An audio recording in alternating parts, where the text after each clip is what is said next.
Na aula de hoje, nós finalizaremos então o nosso conteúdo de parasitologia aplicada à zootecnia. Então, como vocês viram ao longo da nossa disciplina, né, a gente iniciou falando sobre alguns conceitos importantes da organização, né, dos seres vivos, falamos um pouquinho, né, de como é a nomenclatura biológica, a nomenclatura zoológica, o que é uma espécie, o que é um gênero, mostrei para vocês todas as categorias taxonômicas. Depois apresentei para vocês diversos conceitos relacionados ao parasitismo, e esses conceitos são bem importantes, porque eles foram vistos, né, ao longo de todos os grupos de seres vivos que são parasitos de animais e também dos seres humanos, né?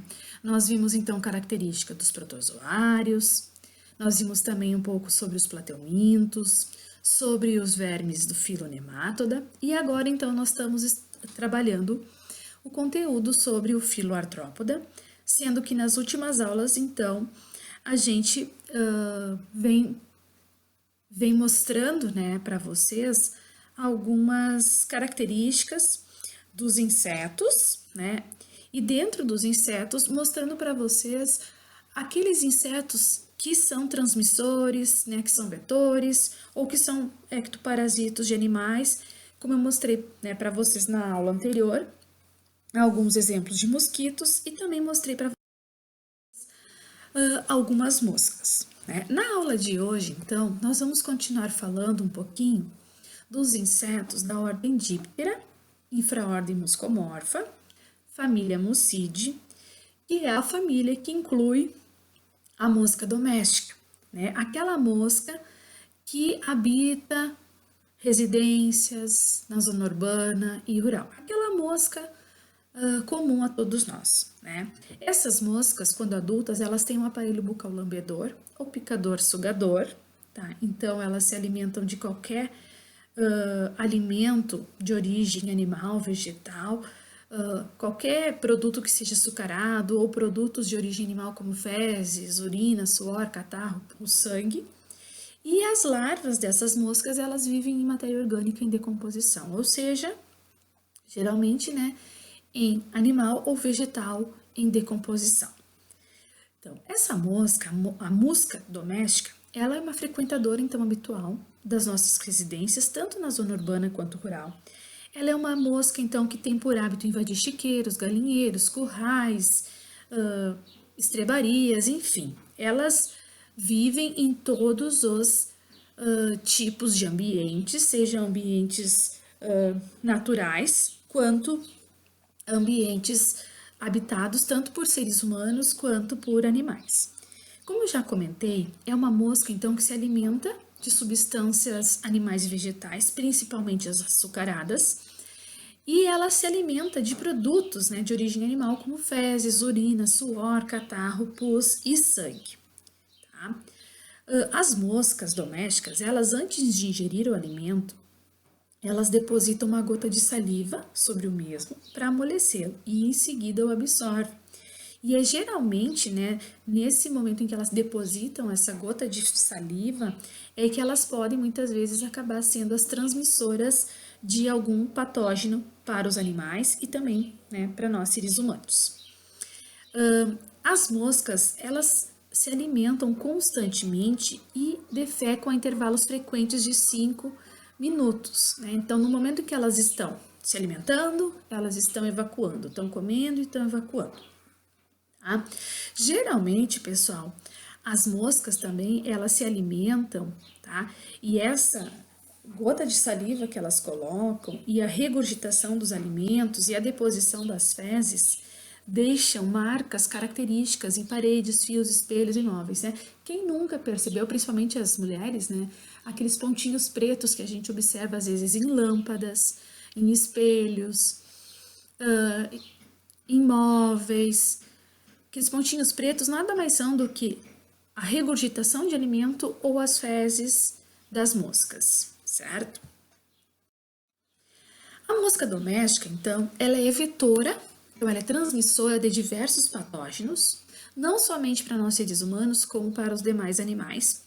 principalmente através da regurgitação alimentar, certo?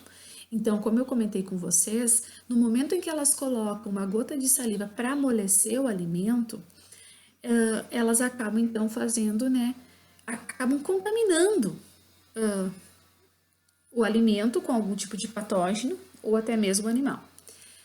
Geralmente, elas se alimentam em fezes, feridas ou animais mortos e depois voam à distância, depositam essa saliva contaminada com vírus, bactérias e vermes sobre o alimento do homem ou demais animais. Então, aquela mosquinha que está lá no ambiente se alimentando de feridas, de fezes contaminadas, ela vai vir para dentro das nossas residências ou vai para o ambiente dos animais e vai acabar contaminando o alimento e com isso, então, sendo transmissora de diversos patógenos. Além disso, as moscas elas podem fazer a veiculação mecânica de patógenos aderidos às patas ou cerdas do corpo. Por exemplo, se a mosca for se alimentar de fezes de um animal e esse animal está com algum tipo de parasitose, essa provavelmente nas fezes vai ter os ovos ou as larvas desse parasito. No momento em que a mosca vai se alimentar ali nas fezes, ovos ou larvas podem ficar aderidos às suas patas ou cerdas e aí ela pode fazer a transmissão, né, desses agentes patogênicos, né, dos ovos ou das larvas para outros animais ou até mesmo contaminar, por exemplo, o alimento que está dentro da nossa residência. Então, ela faz a veiculação, ou seja, a transmissão mecânica de patógenos junto ao seu corpo. Além disso, a mosca doméstica, ela pode exercer o papel de hospedeiro intermediário de alguns vermes de importância veterinária, como um nematóide parasito de cavalos e pôneis, que é o abronema, e um outro cestódio parasitos de animais domésticos, que é a Harlequine. Então, além dela fazer a transmissão de patógenos através da regurgitação alimentar ou através da transmissão mecânica, elas também servem de hospedeiro intermediário para algumas espécies de vermes, certo? Cabe lembrar, frisar, na verdade, que dificilmente ocorre a contaminação através das fezes da mosca doméstica. Tá? A contaminação do alimento ou a transmissão direta para os animais. Pois, apesar das suas fezes possuírem patógenos, elas geralmente defecam em paredes, tetos, fios, móveis, espelhos, certo? Então, a contaminação ela é muito mais provável de ocorrer através da regurgitação alimentar do que com as fezes, tá? Pode ocorrer com as fezes, mas é mais difícil. Bom, uma outra mosca, que eu acredito que alguns de vocês já tenham ouvido falar, que é a Stomyxis calcitrans, que é a mosca dos estábulos, tá? Essa mosca dos estábulos, então, é uma mosca que ela é hospedeiro intermediário do Abronema immunolepis, que são dois vermes, parasitos de animais. Ela é também vetor mecânico, ou seja, ela faz a transmissão, né, mecânica, ou seja, a transmissão através do seu corpo do Bacillus anthrax e o anoplasma, que são os agentes causadores da anemia infecciosa de equinos. E ela também faz a veiculação dos ovos de dermatóbio, ou seja, ela também faz a transmissão mecânica dos ovos da mosca berneira. Tá? Geralmente, essa mosca dos estábulos, quando adulta, é encontrada em partes altas das paredes de estábulos e habitações próximas a estrebarias, e elas são hematófagas. Tá? Geralmente, a larva ela se desenvolve em esterco de cavalo e as larvas são coprófagas, ou seja, se alimentam de fezes, certo? A mosca dos estábulos, a sua picada é dolorosa e geralmente os equinos são os animais mais atacados e muitas vezes apresentam lesões e dermatite no local da picada dessa mosca dos estábulos. Uma outra mosca que também muitos de vocês acredito que já tenham ouvido falar é a mosca do chifre, a Hematobia irritans, que geralmente é uma mosca que importuna muito bovinos, caprinos e mais raramente ovinos, equinos e caninos, tá? É mais comum dela ficar importunando bovinos e caprinos. Geralmente é uma mosca que pousa sobre a cabeça e o dorso animal e muitas vezes elas acabam perturbando e irritando esses animais e eles acabam muitas vezes se tornando, ficando, né, agitados, o que pode algumas vezes gerar algum tipo de acidente, os animais acabarem se batendo sobre alguma superfície sólida, um com o outro, e isso pode gerar algum tipo de lesão. Outra mosca, muito conhecidas de todos nós, são as famosas moscas varejeiras, que é a Cocholomilia omnivorax, que tem como hospedeiro tanto o homem quanto animais. Tá? A mosca varejeira, ela só coloca os seus ovos em ferimentos recentes da pele dos hospedeiros. Tá? Então, ela coloca os ovinhos lá nos ferimentos. Então, se, por exemplo, existir alguma ferida, alguma lesão no animal, no ser humano, ou até mesmo uma picada maior que expôs algum tipo de tecido, essa mosca vai se aproveitar e vai colocar seus ovos. As larvas vão eclodir e vão se alimentar do tecido muscular, tá? Já os adultos, a mosca varejeira, ela se alimenta de néctar de flores, sucos de frutas e secreções de feridas, tá? Não é ela que se alimenta do tecido muscular, e sim as suas larvas. Ela se aproveita ali dos ferimentos recentes, né? É muito comum também, antigamente, quando o pessoal ia fazer o charque, né? Colocava, né? Os pedaços de carnes ao ar livre para secarem, e aí as moscas varejeiras se aproveitam, né? Dessa carne, né? Desse tecido exposto, e elas acabam colocando os seus ovos. Então, né? Quem faz charque, então tem que ter o maior cuidado para as moscas varejeiras não virem depositar os seus ovos, porque as larvas vão se alimentar desse tecido, vão se alimentar dessa carne, certo? Não o adulto. Geralmente a miíase, né, a infecção, inicia-se sempre sobre lesões recentes da pele dos animais. As fêmeas geralmente colocam os ovos próximos a essas lesões e as larvas eclodidas vão se alimentar do tecido muscular. Nesse momento em que elas vão se alimentando, elas vão dilacerando os tecidos do hospedeiro e muitas vezes os animais, eles vão apresentar um odor repulsivo, né? Um cheiro horrível, porque vai ali, né, dilacerando, vai necrosando, vai destruindo os tecidos, vai lesionando ainda mais o tecido muscular. Os tecidos acabam ficando necrosados, surgem infecções secundárias, geralmente causadas por outras moscas ou até mesmo por bactérias. Então, outras moscas acabam se aproveitando das lesões causadas pelas larvas da mosca varejeira. Tá? As larvas podem causar peritonite, claudicação, cegueira e outras afecções secundárias, outras doenças secundárias, especialmente causadas por bactérias. Tá? Então, mostrando aí para vocês também a importância, né, das moscas varejeiras como danosas, né, aos animais e também a nós, seres humanos, especialmente as suas larvas. Bom, falar um pouquinho agora da ordem Siphonáptera, que inclui as famosas pulgas, tá?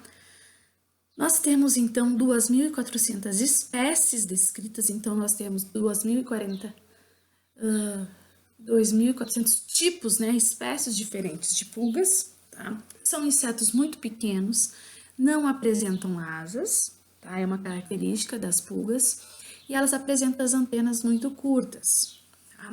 As pulgas apresentam um corpo comprimido, ou seja, ele é achatado lateralmente e muito rígido, tá? As patas posteriores são longas e adaptadas para saltar e agarrar. Então, as pulgas, elas perderam as asas, mas elas desenvolveram o terceiro par de patas, que é extremamente longo e adaptado, então, para saltar e se agarrar no corpo do hospedeiro. As pulgas são insetos que apresentam peças bucais sugadoras picadoras e Os adultos são ectoparasitos de mamíferos e aves, se alimentando de sangue, ou seja, eles vão se aderir na pele dos mamíferos e aves e dali vão sugar o seu alimento, certo? Então, ectoparasita, parasito que fica no lado de fora. Então, ele se adere à pele do seu hospedeiro.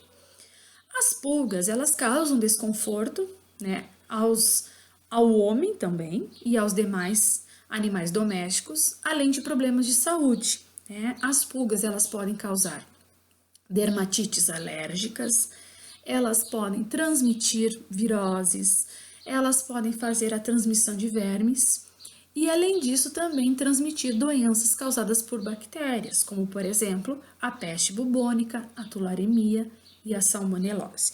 Então, além delas consumirem, né, o sangue dos animais, causando desconforto, irritação, uma dermatite, às vezes, né, a própria presença dela ali causa uma irritação local, as pulgas ainda servem de transmissoras de vermes, de vírus e de bactérias. Então, elas podem ser os transmissores de outras doenças que são causadas por outros seres vivos. Tá? Então, mostrando um pouquinho aí para vocês, então, a importância das pulgas dentro da parasitologia.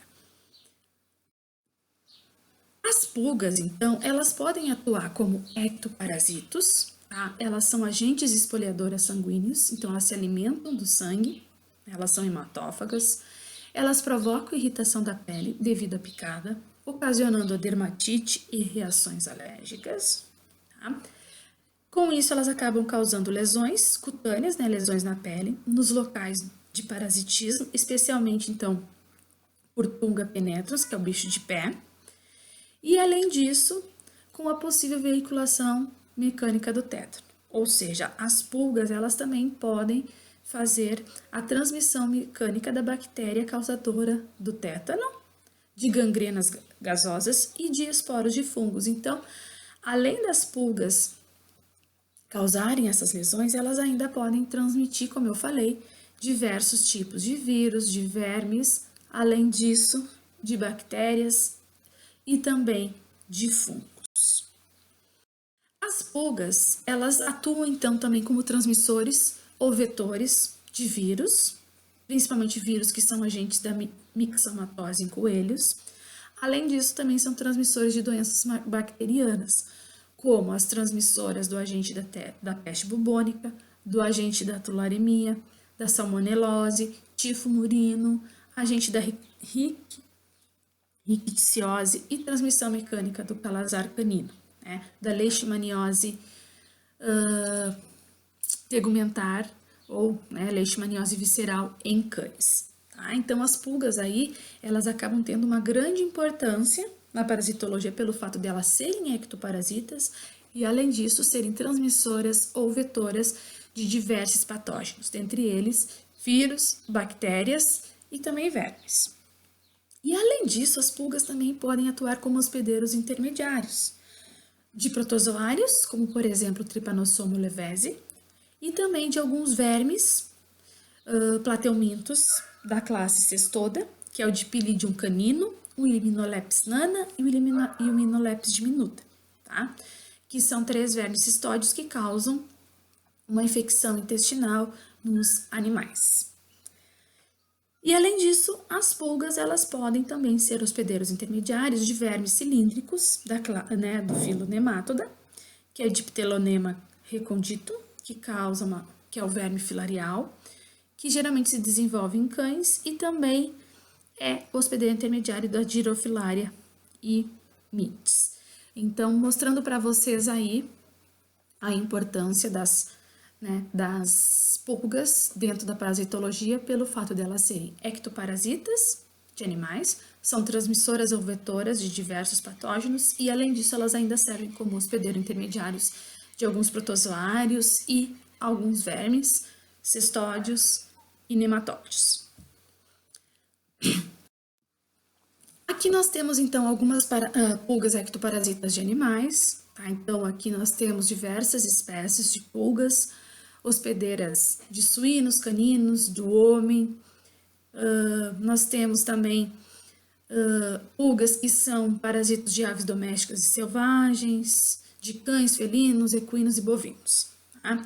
As pulgas, elas causam inquietação e desassossego aos animais, provocadas pelas suas picadas e movimentos. Então, no momento que elas estão picando e se movimentando no corpo dos animais, elas acabam causando uma inquietação e desassossego nos animais.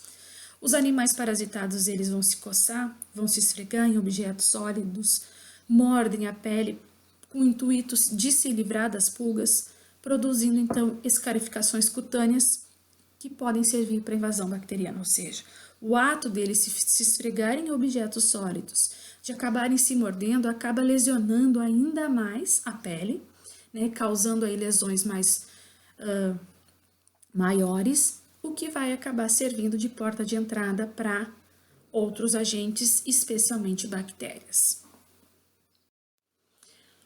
Aqui mostrando para vocês, então, um pouquinho dos piolhos. Né, os piolhos pertencem à ordem Anoplura, são insetos conhecidos, né, pelo hábito hematófago, então os piolhos se alimentam de sangue.